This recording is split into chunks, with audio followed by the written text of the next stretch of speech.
谢谢总统刚才的演讲。下面请北京大学的师生对总统的演讲发表评论和提问，和总统先生进行交流。时间大约在20分钟左右。That's your choice. Yes. Yes. 总统先生你好，我是北京大学艺术学系3年级的学生，很高兴我成为了今天第一个向您提问的北大学生。就像您刚刚演讲中所说的那样，中美人民应该携手起来，共同前进。而且这中间的最主要的环节，就像您刚刚说的一样，就是我们要互相交流了解。在我看来，自从中国的改革开放以来，中国人民对于美国的文化、历史、人物有了很多的了解。从克林顿总统您来说，从克林顿您总统自己来说，我们已经知道了很多关于您自己的事情。从华盛顿总统、林肯总统，还有独立战争、南北战争，从可口可乐、微软，一直到刚刚在我们面前沉没的 Titanic。但是，美国人民对于中国人民的了解，我觉得却似乎并不是那么多。可能他们仅仅是从几部反映中国农村和文革的影片来看待中国，但那并不是现在真正的中国。我想请问您，就是您作为10年来第一个访问中国的美国总统，您将采取什么措施来促进两国人民真正的相互了解、相互尊重？谢谢。Well, first of all, I think that's a very good point.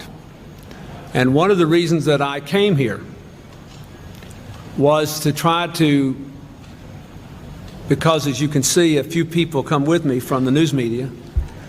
I hope that my trip would help to show a full and balanced picture of modern China to the United States.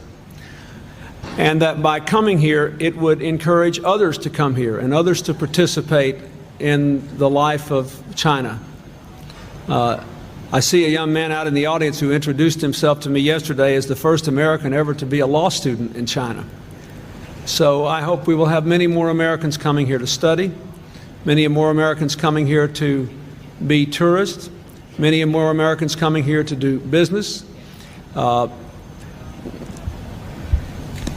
The First Lady this morning and the Secretary of State had a meeting on a legal project. We are doing a lot of projects together with the Chinese to help promote the rule of law. That should bring a lot more people here.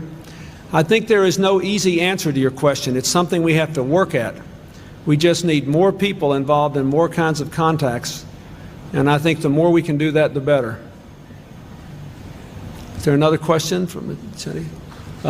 Yes. Anybody here? I'll just try to get them all. Go ahead. Why don't both of you just pass the microphone down? We have the gentleman in the tie, and then the gentleman in the yellow shirt, and the gentleman in the T-shirt. There. Go ahead. 总统先生，我是历史与工程科学系97级的本科生。总统先生你好，我作为一名中国人，我很关心祖国的统一问题。在台湾问题上，自1972年尼克松总统访华以来，已经取得了很大的进展。但是我们仍然失望地看到，美国人不断地向台湾出售先进的武器，美国人不断地派军舰进入了台湾海峡。更令我们气愤的是，美国和日本又签订了新安保条约。对此，据日本某些高级官员表示了，他们居然把他们法律范围包括了我们的台湾省。对此，我们不禁要问：如果中国也向夏威夷出售武器，如果中国也派军舰进入了夏威夷，如果中国也和其他国家签订了安保条约，把夏威夷包括在我们的法律范围内，请问克林顿先生，您会同意吗？请问美国2亿人民会同意吗？谢谢。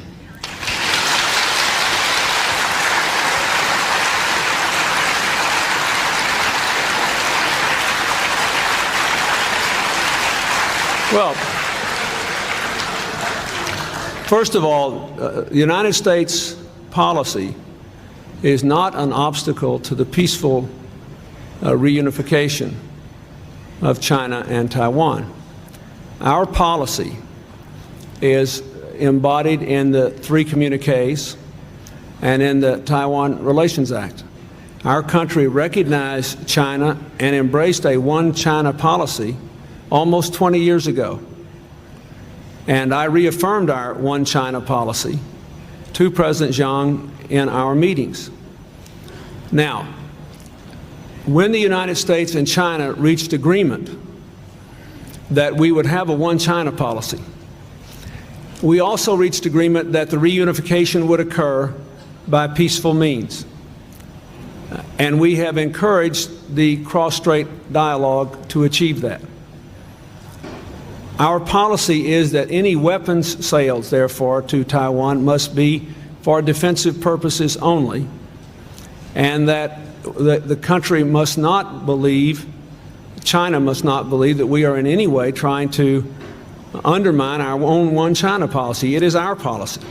But we do believe it should occur, any reunification should occur peacefully. Now, on Japan, if you read the security agreement we signed with Japan, I think it will be clear from its terms that the agreement is not directed against any country, but rather in support of stability in Asia. We have forces in South Korea that are designed to deter a resumption of the Korean War across the dividing line between the two Koreas. Our forces in Japan are largely designed to help us to promote stability anywhere in the Asia-Pacific region on short notice. But I believe that it is not fair to say that either Japan or the United States have a security relationship that is designed to contain China. Indeed, what both countries want is a security partnership with China for the 21st century. Just as, for example, you mentioned NATO. We have expanded NATO in Europe, but we also have made a treaty, an agreement between NATO and Russia to prove that we are not against Russia anymore. And the most important thing NATO has done in the last 5 years is to work side by side with Russia to end the war in Bosnia. And I predict to you that what you see us doing with China now, working together to try to limit the tension from the Indian and the Pakistani nuclear tests, you will see more and more and more of that in the future. And I think you will see a lot of security cooperation in that area. And we can't see the agreements of today through the mirror of yesterday's conflicts. Yes, the gentleman in the T-shirt there.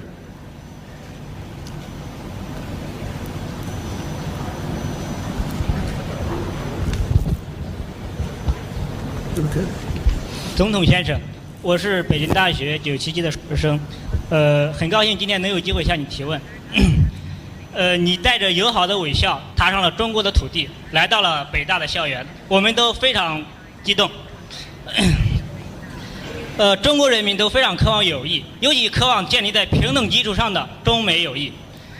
据我们所知，在你来中国之前，你在国内曾经表示，之所以去中国，是因为它太重要了，接触是最好的压制方式。我想问你。你这句话是为了使这次访华成行而向反对派做出的承诺呢，还是此刻站在讲台上的你微笑的背后还藏着真正的带有压制的初衷呢？请总统先生正面回答我的问题。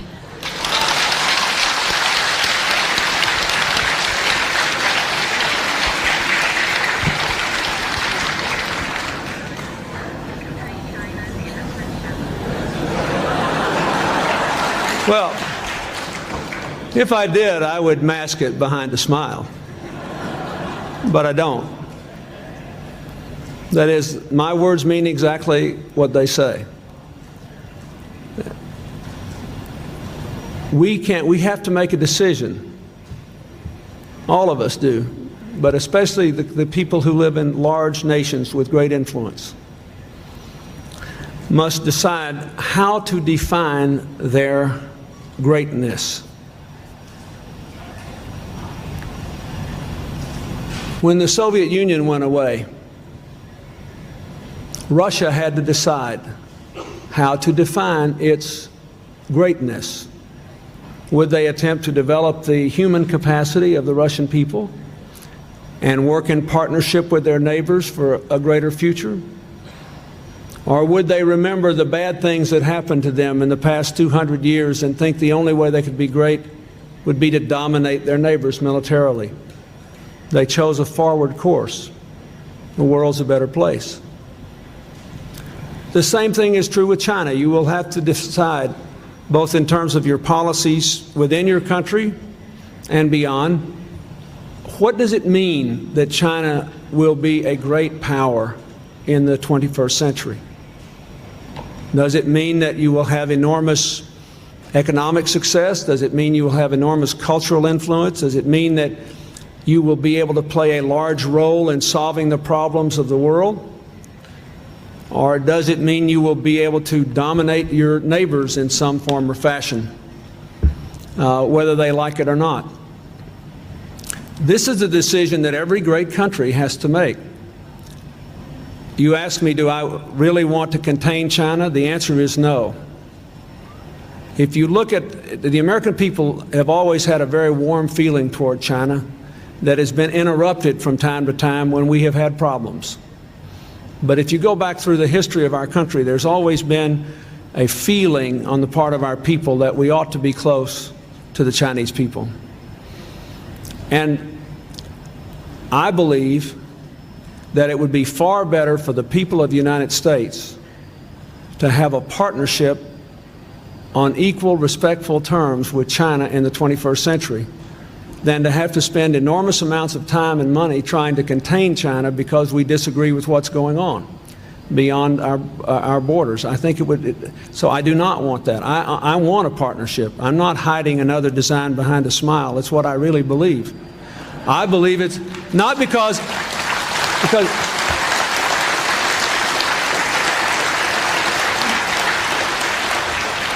I think it's good for the American people. And it's my job to do what's good for them. What's good for them is to have a good relationship with you. There were some questions back here in the back. Oh, this gentleman, I promised the gentleman in the suit he could be next here. And then we'll go up the aisle here, back there. We can start with this lady in the red T-shirt there and go up the aisle. You had your hand up, didn't you? 总统先生，我是政治学与行政管理系98届的毕业生，也就今年毕业。今年毕业我去中国银行工作。刚才听了总统先生对中美两国青年一代对于这个未来的国际安全，还有环境保护以及金融稳定方面所负有的责任，这个我很受鼓舞，并且我也知道，青年一代如果要担负起这责任的话，首先应该受到良好的教育。我知道总统先生非常喜爱他的女儿，并且他的女儿切尔西就在斯坦福读书。那么我想请问两个问题。第一呢是那个总统先生认为就是总统先生前几年就提出来支持经济的概念。那么总统先生认为高等教育在今后的知识经济的发展中起什么样的作用？第二，总统先生对我们青年代，包括中美两国的青年有什么具体的期望，以及认为这个青年应该具备哪些方面的素质？谢谢。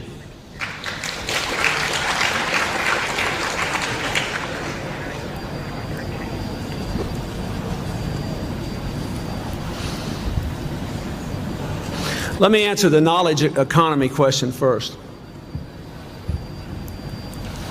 And let me answer by telling you what I have tried to do in the United States. I have tried to create a situation in America in which the doors of universities and colleges are open to every young person who has sufficient academic achievement to get in, that there are no financial burdens of any kind. And we have not completely achieved it, but we have made a great deal of progress. Now, why would I do that? Because I believe that the more advanced an economy becomes, the more important it is to have a higher and higher and higher percentage of people with a university education. Let me just tell you how important it is in the United States. We count our people. You know, every 10 years we do a census, and we count the numbers of the American people, and we get all kinds of information on them. In the 1990 census, younger Americans who had a college degree were overwhelmingly likely to get good jobs and have their incomes grow. Younger Americans who had it 2 years or more of university were likely to get good jobs and have their incomes grow. Younger Americans who didn't go to university at all were likely to get jobs where their incomes declined and were much more likely to be unemployed. And the more advanced China's economy becomes, the more that will be true of China. The more you will need very large numbers of people getting university education and technical education. So I think it is very, very important. Now, let me say one expectation I have for the younger generation of Americans and Chinese that has nothing to do with economics. One of the biggest threats to your future is a world which is dominated not by modern problems, but by ancient hatreds.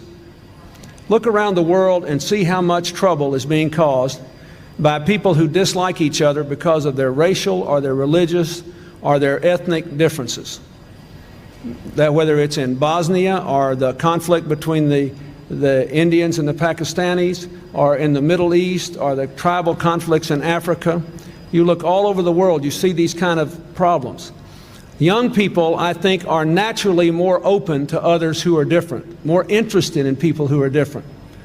And I hope young people in China and young people in America who have good education will be a strong voice in the world against giving in to this sort of hating people or looking down on them simply because they're different. Thank you.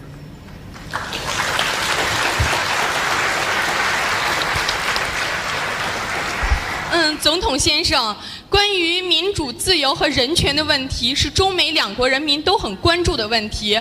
但是坦率地说，在这方面咱们两个国家有不少分歧。您刚才在您的演讲中对美国的建设民主自由的历史做了一个比较自豪的回顾，而且对中国人民也发表了一些比较建设性的意见。对于真诚的意见，我们当然非常欢迎。但是我同时又想到了一句老话。我想中国人民和世界人民都应该把它作为行动的准则，那就是批评和自我批评同在。如果我现在想问您一下，美国近些年，就是美国当前在人权和民主问题方面，是不是也有一些问题呢？您能不能给我们讲一下您的国家在这方面有哪些不足？您的政府在近期内做过哪些政策，有什么效果？谢谢。Yes, I do. I do, and first of all, let me say, I never raise this question overseas in any country, not just China, without acknowledging first that our country has had terrible problems in this area. Keep in mind, slavery was legal in America for many years, and that we are still not perfect. I always say that because I don't think it's right for any person to claim that he or she lives in a perfect country. We're all struggling toward ideals to live a better life. So I agree with the general point you made. Now, I will give you two examples. We still have some instances of discrimination in America in housing or employment or other areas based on race.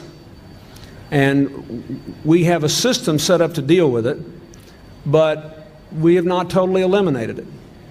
And in the last year, I have been engaging the American people in a conversation on this subject. And we have tried to identify the things that government should do, the things that the American people should do either through the local government or through other organizations, and the attitudes that should change the minds and hearts of the American people. So that's one example.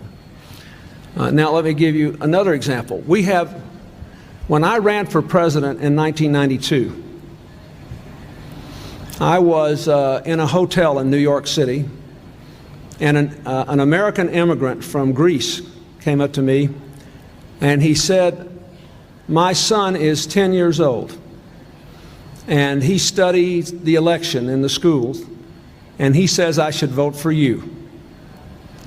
But he said, if I vote for you, I want you to make my son free, because my son is not really free. So I asked this man, what do you mean? And he said, well, the crime is so high in my neighborhood, there are so many guns and gangs, that my son does not feel that I can't let him walk to school by himself or go across the street to play in the park. So if I vote for you, I want you to make my son free. I think that's important because, you see, in America, we tend to view freedom as the freedom from government abuse or from government control. That is our heritage. Our founders came here to escape the monarchy in England. But sometimes freedom requires affirmative steps by government to give everyone an equal opportunity to have an education and make a decent living and to preserve a lawful environment. So I have worked very hard to try to bring the crime rate down in America, and it's now lower than it has been at any time in 25 years, which means that more of our children are free. But the crime rate is still too high. There's still too much violence. So we Americans need to be sensitive not only to preserve the freedoms that we hold dear, but also to create an environment in which people can build a truly good and free life. That's a good question. 校的校长蔡元培先生还说过一句话，他说：“道并行而不相悖，万物并育而不相害。”我并不认为为国家的自由就一定，国家的自由和自己的自由有什么冲突？不是说为了国家的自由就一定要牺牲自己的自由。我认为自由是自己的一种主动的选择，认为是对你最好的、最适合自己的情况。像中国现在繁荣的发展，正是我国人民自由的选择，主动的贡献他们力量的结果。我想，自由定义应该是为了真理和正义，还有选择那些最适合自己的情况的一种路。不知道您是否同意我的观点？另外，我想最后说一句：只有真正懂得自由的人，才会更加尊重别人的自由。谢谢。I agree with that.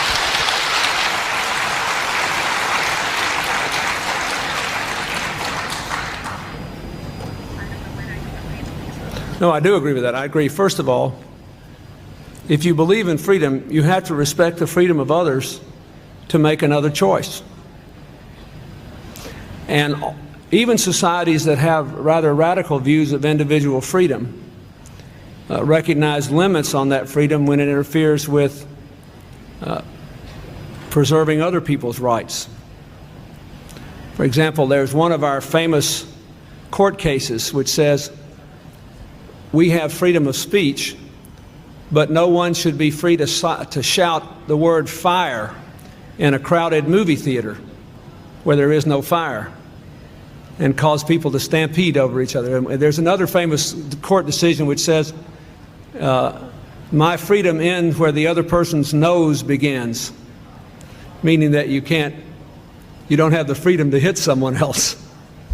So I agree with that. People have the freedom to choose, and you have to respect other people's freedoms, and they have the right to make decisions that are different from yours.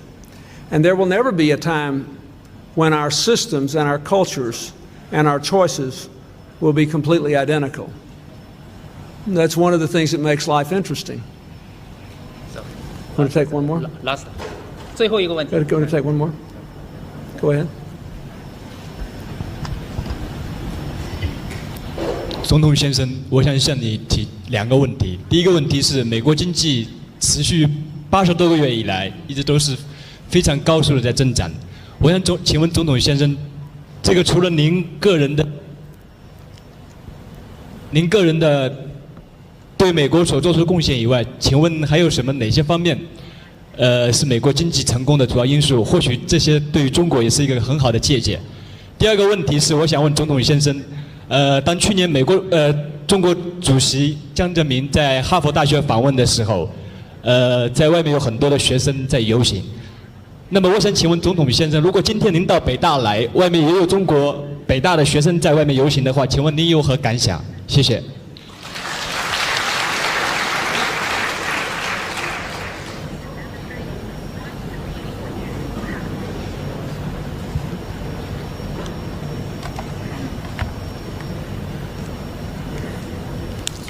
Well, first of all, on the United States economy,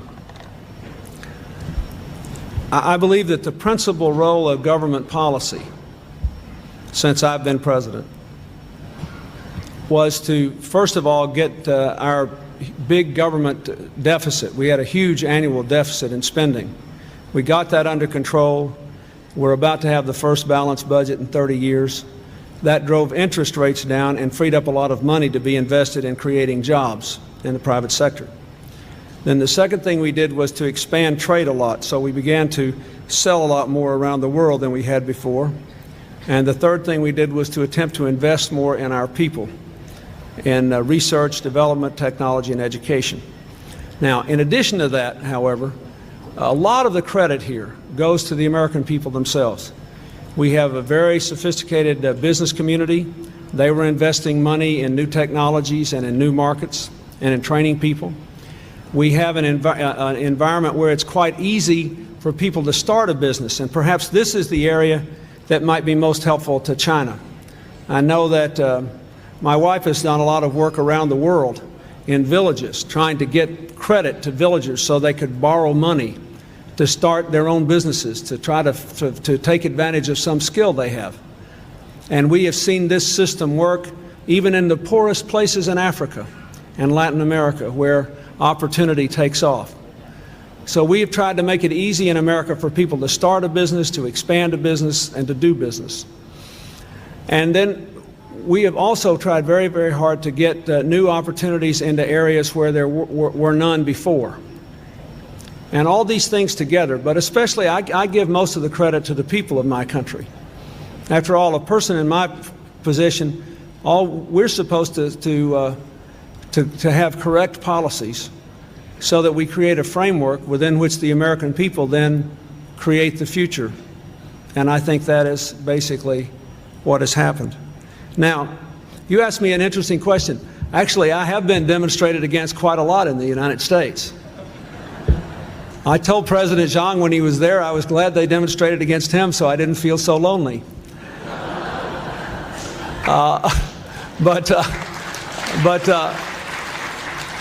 What I think is, I'll give you a serious answer. If there were a lot of people demonstrating against me outside, suppose they were demonstrating over the question that the first gentleman asked me. Suppose they said, oh, President Clinton is trying to interfere with the peaceful reunification of China and Taiwan, and he shouldn't be selling them any weapons, whatever. Well, I would try to find out what they were demonstrating against, and then I would ask my host if they minded if I would go over and talk to them, or if they would mind if one or two people from the group of demonstrators could be brought to see me and they could say what is on their minds, and I could answer. Remember what I said before about what Benjamin Franklin said. Our critics are our friends, for they show us our faults. You have asked me some very good questions today that have an element of criticism in them. They have been very helpful to me. They have helped me to understand how what I say is perceived by others, not just in China, but around the world. They have helped me to focus on what I can do to be a more effective president for my people and for the things we believe in. And so I feel very good that we have had this interchange. And from my point of view, the questions were far more important than my speech. I never learn anything when I'm talking. I only learn things when I'm listening. Thank you very much. Thank you.